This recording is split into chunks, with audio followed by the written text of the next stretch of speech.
नमस्कार। जय जिनेन्द्र।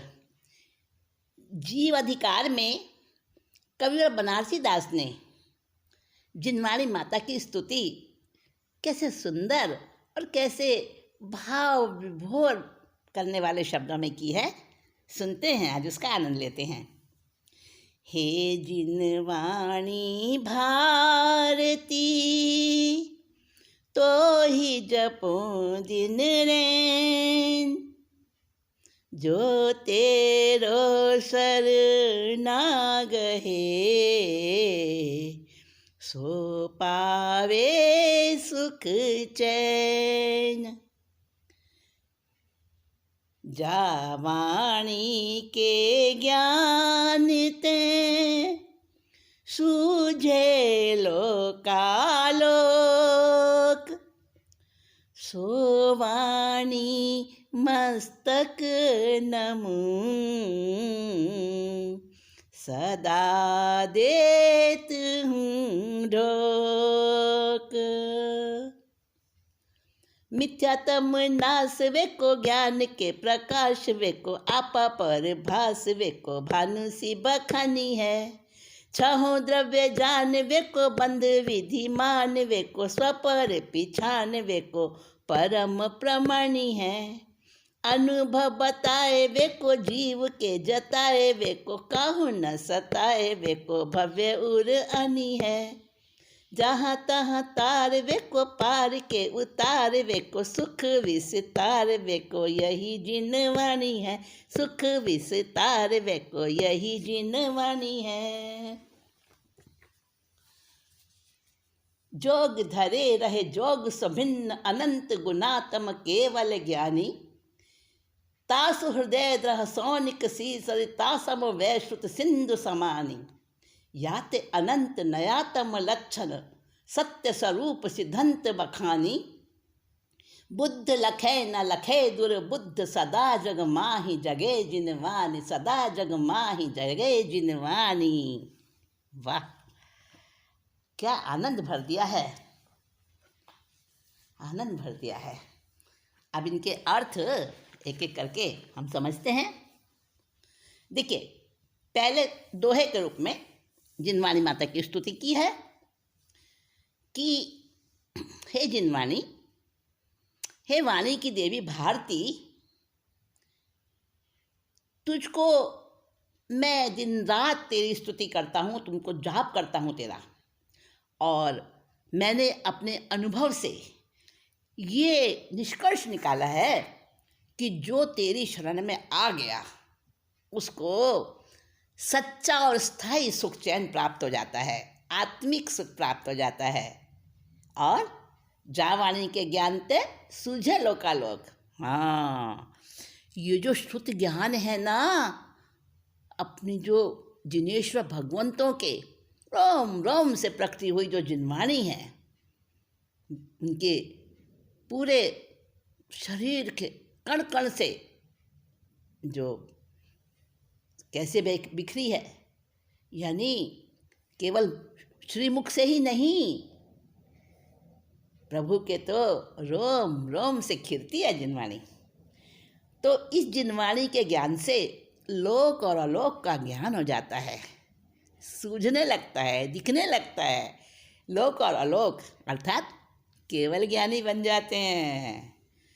ऐसी जिनवाणी को मैं सिर झुकाकर, मस्तक झुकाकर हमेशा हमेशा अनंत अनंत ढोक देता हूँ, यानी कि वंदना करता हूँ, अभिवंदना करता हूँ।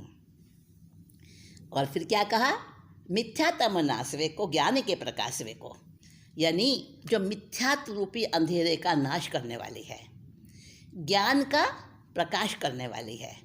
और आपा परभासवे को, आपा यानी अपनी आत्मा का ज्ञायक तत्व, हाँ सबके अंदर है, पर वो अभी प्रच्छन्न है। जब तक उसको प्रकट नहीं किया जाता तब तक वो प्रकाशित नहीं होता। तो आपा परभासवे, आता प्रभासवे का मतलब अपने उस आत्मा का जो प्रकाश, उसका अनुभव उसके करने के लिए भी भानु सी बखानी है। यानी भानु कहते हैं सूर्य को। जैसे सूर्य के उगते ही अंधकार चाहे कितना भी गहरा हो, कितने भी समय का हो, वो समाप्त हो जाता है। इसी प्रकार से मिथ्यात्व रूपी अंधेरे को ये जिनवाणी भानु के समान अर्थात सूर्य उदय के समान जैसे अंधेरा चला जाता है, वैसे ही मिथ्यात्व का नाश कर देती है ये जिनवाणी। और संसार के जो कारणभूत हैं, मूलभूत 6 द्रव्य, उनको भी बताती है, उनको समझाती है। 6 द्रव्य जानवे को, बंध विधि मानवे को, और कैसे कर्म का बंध किया है इस आत्मा ने, कैसे कर्मों का बंध पल पल में हो रहा है, उसकी विधि क्या है, उसकी प्रोसेस क्या है, ये सब कहाँ से समझ आती है?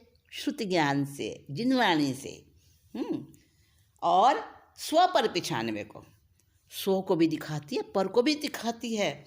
क्योंकि संसार के जितने भी पदार्थ हैं ना, उनमें परिणमन तो हर समय होता है, परंतु वो अपने परिणमन को स्वयं नहीं जानते हैं। यानी ज्ञेय माने जिसको जाना जा सके। ज्ञेय गुण तो हर पदार्थ में है, संसार के पदार्थों में, सब में है। चेतन अचेतन सभी पदार्थों में ज्ञेय गुण हैं, उनको जाना जा सकता है। लेकिन ज्ञायक गुण वो सिर्फ आत्मा में है। आत्मा में ज्ञेय गुण भी है और ज्ञायक गुण भी है। यानी कि आत्मा स्वयं को भी जानती है और अन्य पदार्थ को भी जानती है, पर को भी जानती है। यानी आत्मा में ज्ञेय गुण भी है और ज्ञान गुण भी है। यानी आत्मा जानी भी जा सकती है और आत्मा से सब पदार्थों को जाना जा सकता है। तो ये गुण केवल आत्मा में ही है। 6 द्रव्यों में से केवल एक जीव द्रव्य ही है ऐसा है जिसके अंदर स्व को भी जानना और पर को भी जानना, स्व का भी परिणमन समझना देखना और पर का भी परिणमन देखना समझना, ये गुण सिर्फ एक आत्म तत्व में है, आत्म द्रव्य में है। तो कैसे जानते हैं स्वयं को? जिनवाणी की सहायता से। जिनवाणी के ही द्वारा जाना जाता है। और अनुभव बताए वे को, अनुभव का रस, अरे गुंगा गुड़ का स्वाद कैसे बता सकता है, लेकिन ऐसा अनुभव जिसके लिए शब्द नहीं, वो भी ये जिनवाणी बता देती है। सिद्ध पाहुट पढ़िएगा आप। और आत्मा का आनंद, परमानंद जो सिद्ध भगवंत भोगते हैं, उसको कैसे शब्दों में बताया है। यानी उस अनुभव को भी ये जिनवाणी बता देती है जो अकथित है, जो कहने में नहीं आ सकता, शब्दों में नहीं आ सकता। जिनवाणी में वो भी सब कुछ है। अनुभव बताए वे को, जीव के जताए वे को। यानी जीव क्या है, अजीव क्या है, सब पता चलता है जिनवाणी द्वारा। कहूँ न सताए वे को। और फिर किसी को सताना नहीं, किसी को कष्ट ना पहुँचे हमारे द्वारा, ये सीख, इसकी तरकीब संसार में रहते हुए कमल के समान कीचड़ में जैसे कमल रहता है, कैसे रह सकते हैं, जिनवाणी ही बताती है। काहू न सताए वे को, भव्य उर आनी है। और कौन समझता है जिनवाणी को? भव्य जीवी ही समझ पाता है। अभव्य समझ लेता है पर श्रद्धा नहीं करता। कहते हैं ना, गौतम स्वामी जैसी क्रिया भी कर लेता है अभव्य, लेकिन रहेगा जन्म मरण में ही हमेशा, उससे नहीं हट सकता। क्यों? क्योंकि उसे श्रद्धा नहीं है। भाई पढ़ लेगा, दूसरों को पढ़ा देगा, लेकिन सम्यक भी नहीं बन सकता। जहाँ तहाँ तारवे को, और कैसे कैसे को तार दिया रे, अर्जुन माली जैसे को तार दिया। कैसे उन्होंने कितनी हत्याएं करते थे यक्ष आविष्ट होने के बाद कारण से, ऐसे ऐसे को उतार दिया। पार के उतारवे को, और संसार सागर के पार उतार देती है सुख विस्तारवे को, और सुख का विस्तार करने वाली है। ऐसी जिनवाणी है, ऐसी जिनवाणी माता है। और जिनवाणी माता की और भी बताते हैं कि जो जिनवाणी माता की स्तुति के द्वारा अपने अंदर में पर्याय से हटकर द्रव्य की शरण में आते हैं, द्रव्य की मतलब धारणा करते हैं, द्रव्य की भावना करते हैं, द्रव्य की ओर दृष्टि रखते हैं, तो उनको कैसे प्रकट हो जाता है, अनंत गुणों के धारक केवल ज्ञानी बन जाते हैं भगवान। यद्यपि सहयोगी होते हैं, 13वें गुण स्थान में सहयोगी केवल ही है ना, लेकिन जिनवाणी के आशीर्वाद से जोग धरे रहे जोग सभिन्न, मतलब योग हैं उनके अंदर 13वें गुण स्थान में, मन का योग भी है, वचन का योग भी है, काया का योग भी है, पर योग से भिन्न रहते हैं। सहयोगी जरूर कहा उनको, परंतु इंद्रियां भी हैं, मन भी हैं, लेकिन उन मन और इंद्रियों का उपयोग नहीं करते। तो इसीलिए कहा जोग धरे रहे जोग सभिन्न, अनंत गुणात्म केवल ज्ञानी। अनंत गुणों के धारक केवल ज्ञानी भगवान यद्यपि सहयोगी होते हैं, फिर भी योगों से अलग ही रहते हैं। उनके हृदय द्रह सु, हृदय द्रह देखिए क्या शब्द है, हृदय द्रह। हृदय द्रह का मतलब है हृदय रूपी द्रह। द्रह यानी पानी का स्थान, जहाँ से पानी का उद्गम होता है। गंगा का द्रह होता है, सिंधु नदी का द्रह होता है, जहाँ से उनका उद्गम होता है। तो भगवान के हृदय से, केवली परमात्मा के हृदय से, हृदय रूपी द्रह से ये निकसी माने निकली है। सरितासम वह श्रुत सिंधु समानी, और वहाँ से तो निकली नदी के समान, नदी रूप जिनवाणी निकली और शास्त्र रूप समुद्र में प्रवेश कर गई, अर्थात शास्त्र के रूप में उसका रूपांतरण हो गया।